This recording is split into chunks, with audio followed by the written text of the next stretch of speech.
درس دو مضامین جیم انشائیہ کیا ہے وزیر آغا، معروضی سوال جوابات۔ انشائیہ کی صنف کیا ہے؟ انشائیہ کی صنف کیا ہے؟ جواب نثر ہے۔ وزیر آغا کا تعلق کس اصناف سے ہے؟ جواب وزیر آغا کی کتاب کا نام بتائیے۔ جواب تخلیقی عمل۔ وزیر آغا کی کتاب لفظوں کی چھاگل کیا ہے؟ جواب کلیات۔ انشائیہ کس ملک کی پیداوار ہے؟ جواب شگفتہ۔ وزیر آغا کی پیدائش کب ہوئی؟ جواب 1922 عیسوی۔ وزیر آغا کی پیدائش کہاں ہوئی؟ جواب پاکستان، سرگودھا۔ وزیر آغا نے کس موضوع پر PhD کی؟ جواب طنز و مزاح۔ اکتساب کے معنی بتائیے۔ جواب ذاتی محنت سے حاصل کرنا۔ ابلاغ کے معنی کیا ہے؟ جواب پہنچانا۔ انسان کی آخری ہجرت کون سی ہے؟ جواب ابدی سفر۔ احمد جمال پاشا کی پیدائش کب ہوئی؟ جواب 1929 میں۔ احمد جمال پاشا کی پیدائش کہاں ہوئی؟ جواب حیدرآباد۔ احمد جمال پاشا کے والد کون تھے؟ جواب شجاعت حسین۔ احمد جمال پاشا نے کس یونیورسٹی سے MA کیا؟ جواب علی گڑھ مسلم یونیورسٹی۔ ہجرت کا تعلق کس صنف ادب سے ہے؟ جواب انشائیہ سے۔ بنجاروں کو اور کس نام سے جانا جاتا ہے؟ جواب خانہ بدوش۔ ہر ملک ماہ اس سے کیا مراد ہے؟ جواب ہر ملک ہمارا ملک ہے۔ انشائیہ ہجرت میں کتنے ملکوں کا نام آیا ہے؟ جواب 3۔ جنت سے کسے حکم سفر ہوا؟ جواب آدم علیہ السلام۔ وزیر آغا نے ماہنامہ اودھ پنچ کہاں سے اجرا کیا؟ جواب لکھنؤ۔ وزیر آغا کس کالج میں پروفیسر ہوئے؟ جواب ذکی آفاق اسلامیہ کالج سیوان۔ وزیر آغا کا انتقال کب ہوا؟ جواب 28 ستمبر 1987 عیسوی۔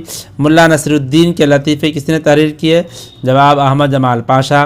روز آفرینش کا کیا معنی ہے؟ جواب پیدائش کا دن۔ انشائیہ شعری صنف ہے یا نثری؟ جواب انشائیہ شعری صنف ہے۔ کیا انشائیہ کو دوسری اصناف ادب سے اس کا غیر رسمی طریقہ کار ممیز کرتا ہے؟ جواب ہاں ممیز کرتا ہے۔ وزیر آغا کا تعلق کن کن ادبی اصناف سے ہے؟ 3 کے نام لکھیے۔ تنقید، انشائیہ اور نظم نگاری۔ کیا انشائیہ نگار کا مقصد جدت طرازی ہے؟ جواب انشائیہ نگار کا مقصد جدت طرازی نہیں ہے۔ انشائیہ کی امتیازی صورت کس کی رہین منت ہے؟ جواب خوشگوار تازی کی رہین منت ہے۔ وزیر آغا کی 3 کتابوں کا نام لکھیے۔ اردو ادب میں طنز و مزاح، اردو شاعری کا مزاج، نظم جدید کی کروٹیں۔ کیا انشائیہ شگفتہ موڈ کی پیداوار ہے؟ جواب ہاں انشائیہ شگفتہ موڈ کی پیداوار ہے۔ کیا انشائیہ اردو اصناف سے اپنے اختیار کے باعث علیحدہ نظر آتا ہے؟ جواب ہاں علیحدہ نظر آتا ہے۔ مختصر سوالات و جوابات۔ سوال انشائیہ اور مضمون میں کیا فرق ہے؟ انشائیہ اور مضمون میں بنیادی فرق یہ ہے کہ عام طور سے نثری ادب میں پیش کیے جانے والے تمام باتوں کو مضمون کے زمرے میں رکھا جاتا ہے۔ انشائیہ مضمون کی ایک اہم قسم ہے، لیکن ایسا مضمون نہیں جس پر مراسلہ ہونے کا اثر قائم ہو جائے، جس طرح روداد، خاکہ، رپورتاژ، سوانح حیات، مقالہ۔ مراسلہ مضمون کی مختلف شکلیں ہیں۔ انشائیہ بھی نثری تحریر کی ایک منفرد شکل ہے جس کی اپنی ایک صنفی حیثیت ہے، اسی لیے انشائیہ کو مضمون نہیں سمجھنا چاہیے بلکہ مضمون کی ایک قسم سمجھنا چاہیے۔ انشائیہ نگار کو دوران تخلیق کیسی آزادی میسر ہوتی ہے؟ انشائیہ نگار کا فن طنز و مزاح کے درمیان کا راستہ ہے، یعنی طنز اگر فراز کا راستہ ہے تو مزاح نشیب کا راستہ ہے، اور انشائیہ نگاری ان دونوں کے درمیان یعنی مستح مقام پر ہے۔ اسی لیے ایک انشائیہ نگار ہمیشہ سطح زمین پر چلتا ہے، لیکن اس کو اس قدر آزادی حاصل ہوتی ہے کہ وہ انشائیہ لکھنے کے دوران کبھی فراز کی طرف اٹھتا ہے اور کبھی نشیب کی طرف جھکتا ہے، لیکن ایسا وقتی طور پر ہوتا ہے۔ انشائیہ نگاری تھوڑی دیر کے لیے فراز کی طرف بھی آ جاتا ہے اور نشیب کی طرف بھی ضرورتاً جاتا ہے، پھر فوراً اپنے مقصد کی طرف لوٹ جاتا ہے۔ انشائیہ کا خالق کس شخص کی طرح ہوتا ہے؟ جواب انشائیہ کے خالق کا کام تصویر کا دوسرا رخ پیش کرنا اور ہمیں عادت اور تکرار کے گھیرے سے ایک لمحہ کے لیے آزادی دلانا ہے تاکہ ہم غیر جانبدارانہ طریقہ سے زندگی کے روشن اور تاریک دونوں پہلوؤں کا بخوبی جائزہ لے سکیں۔ انشائیہ کے خالق کی مثال ایک غیر ملکی سیاح کی طرح ہے۔ جس طرح ایک سیاح کو نئے ملک کی بہت سی ایسی انوکھی باتیں فوراً معلوم ہو جاتی ہے جو اہل وطن کی نظروں سے اوجھل ہو جاتی ہے، اس طرح ایک انشائیہ لکھنے والا زندگی کے عام مظاہر کہ ان تازہ پہلوؤں کو فوراً دیکھ لیتا ہے جو زندگی میں سطحی دلچسپی کے باعث ایک عام انسان کی نظروں سے اوجھل رہتے ہیں۔ انشائیے میں مزاح کی کیا اہمیت ہے، واضح کیجیے۔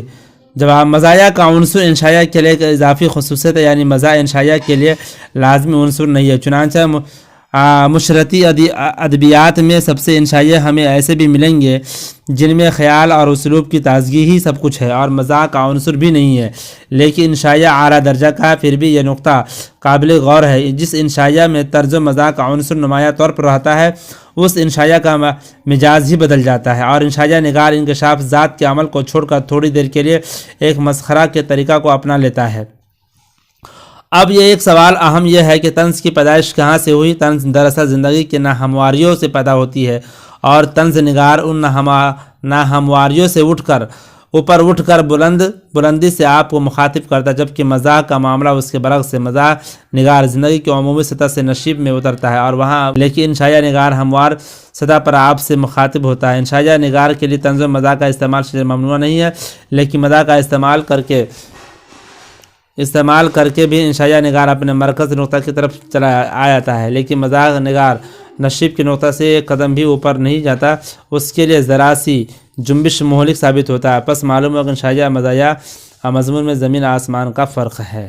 خالی جگہ کو قوسین میں دیے گئے الفاظ سے بھریے۔ مقالے کی بنسبت انشائیہ کا ڈھانچہ ہوتا ہے۔ انشائیہ اور غزل کے ایک شعر میں گہرے اور ڈر کا احساس ہوتا ہے۔ انشائیہ نگار طریقہ کار اختیار کرتا ہے۔ انشائیہ کی صفت موڈ کی پیداوار ہے۔ جواب: پہلا میں لچیلا، دوسرا مماثلت، تیسرا میں غیر رسمی، چوتھا میں شگفتہ۔ حد، نقش، ضابطہ، مظہر، صورت، الفاظ۔ حد، حدود، نقش، نقوص، ضابطہ، ضوابط، مظہر، مظاہر، صورت، صور۔ ذیل الفاظ سے بتائیے: تازہ، باسی، روشن تاریخ، حسن، قبح، کفر، ایمان، عرض، سما، ترقی، تنزلی۔ مترادف: صورت، شکل، ڈھانچہ، بناوٹ، اندھیرا، سیاہ، صحرا گرد، علیحدہ، الگ۔